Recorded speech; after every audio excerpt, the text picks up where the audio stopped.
Oke, kita lanjutkan lagi di bagian 2 tentang presbiop. Kalau tanda dan gejalanya itu sudah ada di materi, saya harap dibaca dulu ya, dibaca dulu materinya. Yang tidak mengerti silahkan ditanyakan. Jadi saya tidak harus mengulang dari awal karena ini memang jadi lama gitu ya. Saya harap silahkan mempelajari dulu, yang tidak mengerti silahkan ditanyakan. Kemudian tidak bisa dicegah ya tadi ya, presbiop hanya mungkin diperlambat dengan tapi tidak bisa instan, jadi harus dari awal gitu ya, dari gaya hidup ya, pola hidup kita yang sehat.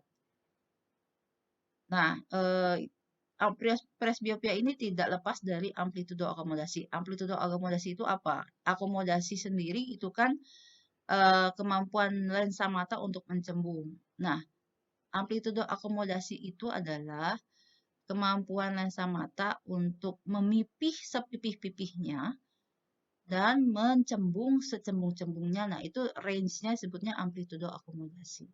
Ya. Kemudian kalau anak muda bukan presbiop ya, tadi saya sudah ceritakan bahwa itu kalau misalnya hampir sama keluhannya itu mungkin hipermetrop tinggi. Kemudian operasi mata tidak bisa menyembuhkan presbiopia. Kalaupun dioperasi, dia malah lebih besar koreksinya karena lensa tanam tidak bisa menggantikan kemampuan lensa alami yang bisa mencembung. Kemudian, nah tadi ya, jadi koreksi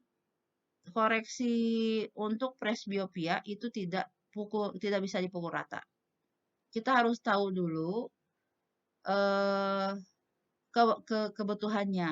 Jadi kalau mengkoreksi kelainan presbiopia itu dari awal harus jauhnya dulu diperiksa, tidak bisa langsung bacanya berapa, nggak bisa.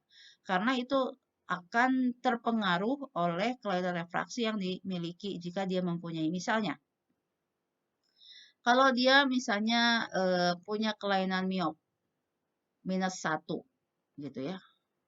Nah, ketika usia 40, umumnya di kita kan di pukul rata dia adisinya +1 atau koreksi untuk dekatnya +1. Kalau misalnya pasien tersebut tidak dilakukan koreksi untuk jauhnya, di mana harusnya ada -1, itu ketika kita cek untuk baca dekatnya tanpa koreksi jauh, dia akan tetap jelas. Kenapa demikian? Karena dia ada -1, ditambahkan +1 untuk bacanya jadi 0 hasilnya. Jadi dia tidak merasakan adanya keluhan kesulitan baca dekat.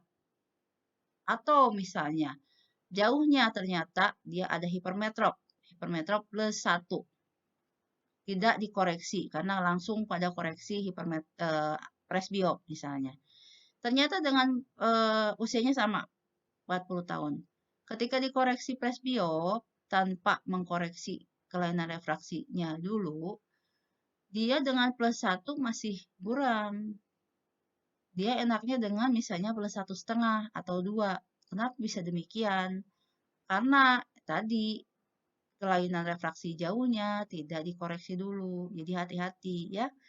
Itu pertama. Yang kedua, seperti tadi, apakah ternyata pola hidupnya dia semasa mudanya itu bagus atau tidak? Kalau bagus biasanya presbiopnya akan lebih lambat gitu. Atau misalnya dia ternyata ada hipermetrop yang tidak dikoreksi, jadi hipermetrop laten yang tidak dikoreksi, itu juga akan mengakibatkan adisi untuk presbiopnya akan lebih besar ya. Jadi harus kita coba koreksi dulu jauhnya gitu.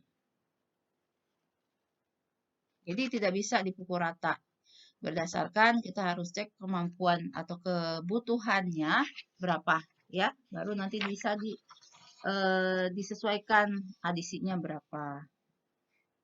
Nah, kemudian Ini ada yang bertanya, saya pernah mendengar kalau semakin tua, usia 70 tahun, mata jadi normal, tidak ada presbiop. Itu sepanjang yang saya tahu tidak ada seperti itu. Mungkin uh, yang tadi mungkin ada kelainan refraksi tinggi ataupun katarak, sehingga misalnya lensanya diganti dengan lensa tanam, jadinya lensanya jernih kembali, tidak ada kelainan refraksi gitu ya, tetapi tetap ketika baca dekat dia harus mempunyai kacamata koreksi presbiop atau adisi, karena balik lagi lensa tanam tidak mempunyai kemampuan untuk mencembung ya.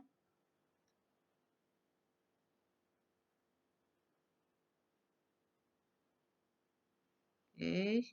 Presbiopia merupakan faktor penuaan ya. Jadi selama ada keluhan yang menyerupai presbiop tapi usianya masih di bawah 35, nah itu biasanya hipermetrop ya. Kemudian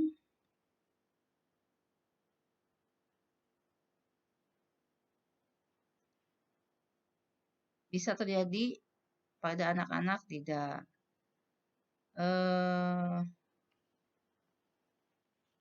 Nah, ada yang namanya presbiop dini atau prekok, namanya presbiop prekok atau presbiopia dini. Itu adalah presbiopia yang terjadi pada umur yang lebih awal. Biasanya sekitar 37 tahun, 38 tahun dia sudah memerlukan koreksi adisi untuk dekatnya. Kenapa demikian? Itu biasanya tadi hipermetropnya, dia punya hipermetrop, tapi tidak dikoreksi. Jadi dekatnya dia akan lebih terasa buram ketika pada usia di situ dibandingkan kalau misalnya tidak mempunyai hipermetrop. Itu biasanya terjadi pada orang-orang yang punya hipermetrop tapi tidak dikoreksi ya. Presbiopia ini atau presbiop prekop. Nah, kacamatanya seperti apa? Kacamatanya untuk koreksi presbiop sama aja, cuman sferis plus biasa. Tapi harus ingat, harus sebelumnya harus dicek dulu ya, dikoreksi dulu apakah dia punya kelainan refraksi yang lain atau tidak. Itu sangat mempengaruhi nanti untuk ukurannya gitu. Gejala-gejalanya apa? Biasanya yang paling menonjol adalah dia biasanya melihat dekat dengan jarak yang biasa dia pakai. Itu asalnya tidak ada keluhan, nah lama-lama dia agak susah lihat untuk jarak demikian. Jadi biasanya agak dijauhkan. Itu yang pertama. Sama sekali. Kalau semakin lama, semakin misalnya usianya bertambah, pengerasan lensanya bertambah, keluhannya akan semakin bertambah. Jadi bukan hanya terganggu, misalnya asalnya jelas jadi berbayang penglihatan dekatnya, tetapi hanya melihat hitam saja gitu. Jadi tidak bisa memisahkan si huruf-huruf itu gitu. Itu biasanya yang dirasakan oleh orang yang presbiop.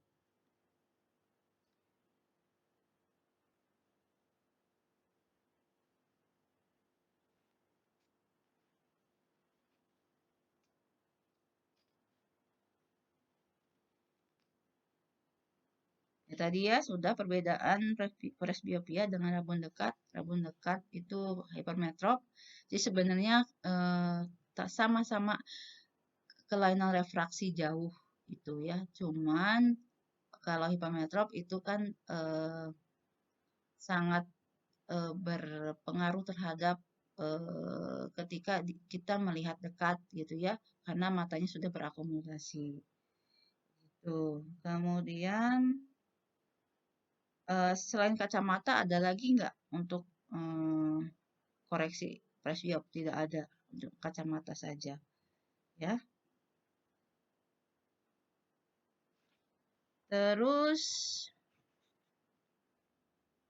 nah tadi ya sudah dikatakan pengerasan lensa seperti itu ya, tadi pembungkusan lensanya akan terus-terus menerus terjadi sehingga jadi keras.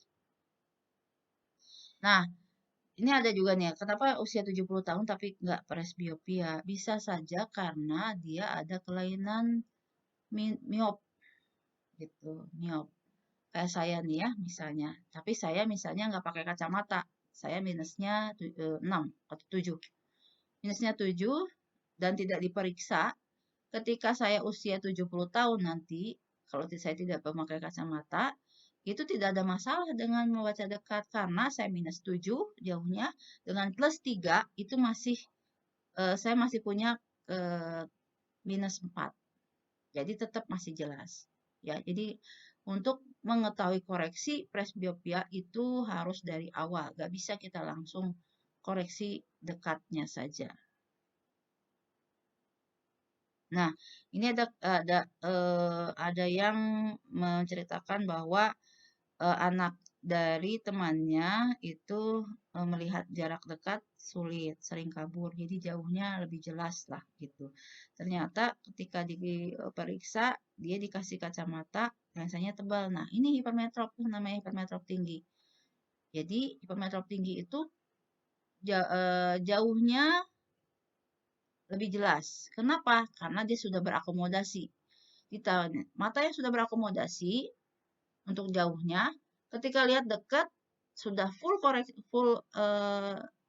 akomodasinya dia akan nggak jelas lihat dekat gitu karena si akomodasi lensanya sudah habis ketika dia lihat jauh supaya supaya jelas kan. Nah, seperti ini.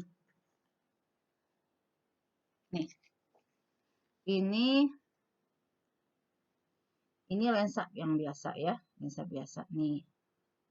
Nah, pada hipermetrop, kembali lagi, kalau misalnya dia hipermetrop itu, kalau nggak ininya lebih, korneanya lebih datar kelengkungannya, ataupun panjang bola matanya kurang dari normal, sehingga sinar yang dibiaskan akan ditempatkan di belakang retina.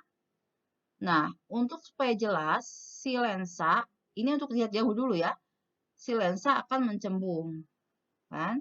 Supaya si sinar yang di belakang retina akan ketarik ke retina. Gitu. Sini, retina. Ini untuk lihat jauhnya dia. Ketika lihat dekat, di mana mata si lensa kita ini harus mencembung juga, dia sudah kehabisan. Paling sedikit lah segini, misalnya. Segini. Sedangkan kecembungan lensanya yang dibutuhkan segini, misalnya. Nah, ini yang terjadi pada hipermetrop tinggi. Dia sudah mencembung sangat banyak ketika melihat jauh supaya si sinar yang di belakang retina ini ketarik ke retina. Ketika lihat dekat, kecembungan lensanya sudah maksimal, tidak bisa ditambah lagi sehingga dia akan mempunyai gangguan ketika melihat dekat seperti itu, ya. Nah, itu perbedaan kalau hipermetrop karena cembungan lensanya itu sudah habis dipakai ketika melihat jauh untuk menarik si sinar yang di belakang retina mencapai ke retina. Kalau hiperesbiop, memang si lensanya nggak bisa mencembung seperti yang seharusnya. Itu perbedaannya, ya. Nah, eh, si mata yang presbiop itu kan lensanya tingkat kecembungannya berkurang. Tetapi misalnya si orang itu tetap untuk punya kebutuhan untuk melihat dekat gitu ya. Jadi ini banyak yang sekali yang masih awam di masyarakat kita bahwa kalau misalnya menjelang usia 40 tahun mungkin itu akan terjadi keluhan bahwa kerja dekatnya akan eh, kurang jelas melihatnya. Nah, lama-lama misalnya usia 40 tahun, 45 tahun itu keluhan itu akan memburuk sesuai dengan penurunan fungsi akomodasi lensa. Nah, lama-lama kalau kita memaksakan melihat tanpa dikasih koreksi adisi, itu mata akan jadi lelah, asenopia itu maksudnya. Capek, maksain ngelihat pengen jelas, sebari si lensanya sudah tidak bisa gitu, tidak bisa menyambung. Jadi itu terjadi kelelahan mata atau asnopia. Biasanya nanti lama-lama dia ngantuk gitu, ngantuk akhirnya males lihat atau baca dekatnya. Tuh ya. Oke, terima kasih atas perhatiannya. Itu yang bisa saya sampaikan pada jawaban dari pertanyaan tentang presbiopia.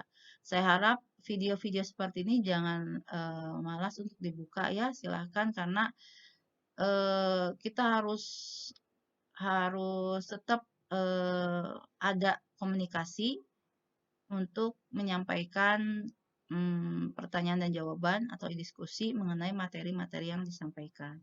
Terima kasih. Assalamualaikum warahmatullahi wabarakatuh.